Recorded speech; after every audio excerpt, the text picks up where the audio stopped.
विद्यार्थियों, आज हम आओ हिंदी सीखें कक्षा 5 की पाठ नंबर 7 बुराई नहीं भलाई इसको करेंगे। उम्मीद है कि आप भी मेरे साथ अपनी पाठ पुस्तक को निकालेंगे और मेरे साथ ही इस पाठ की पढ़ाई करेंगे। पाठ 7 बुराई नहीं भलाई। किसी पेड़ पर बंदर और बंदरिया का एक जोड़ा रहता था। उनका एक बच्चा था, भोलू। भोलू बड़ा नटखट था। वह हमेशा ऐसी शरारतें करता जिससे दूसरों को परेशानी होती। उसकी इस आदत से सभी दुखी थे।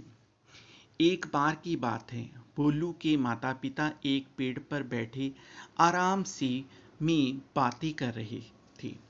भोलू नजर बचाकर वहां से चल पड़ा। अभी वह थोड़ी ही दूर गया था कि उसने एक छोटा सा दलदल देखा। शरारती तो वह था ही। जैसे ही उसने सामने से नन्हे हिरण लाली को आते देखा, उसे एक शरारत सूझी। वह चिल्ला कर बोला, लाली मुझे, लाली मुझे पकड़ो, लाली। भोलू को पकड़ने के लिए तेजी से उसकी ओर लपका। बस फिर क्या, भोलू दलदल की ओर भाग चला।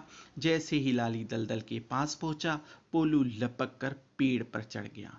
बेचारा लाली संभल नहीं पाया, धड़म से दलदल में जा गिर गया।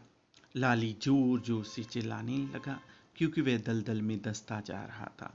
लाली की ये हालत देख भोलू भी डर के मारे रोने लगा।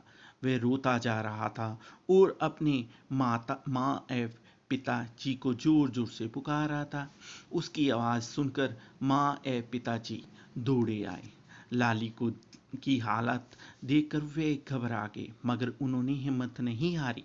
उन्होंने जल्दी से पेड़ पर लिपटी एक मजबूत लता को खींचा तथा उसे लाली की ओर फेंका।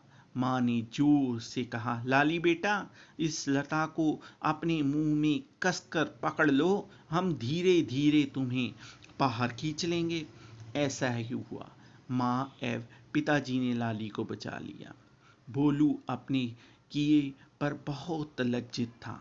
पिताजी बोले, बेटा, हमें दूसरों के साथ बुराई का नहीं भलाई का व्यवहार करना चाहिए। कभी शरारत में भी ऐसा काम नहीं करना चाहिए जिससे दूसरों का नुकसान हो। तुम्हारे बुरे व्यवहार ने लाली को मौत की तरफ धकेल दिया था और हमारे भले व्यवहार ने उसे बचा लिया। इसलिए हमेशा भलाई करो, बुराई नहीं। भोलू अब बदल गया था।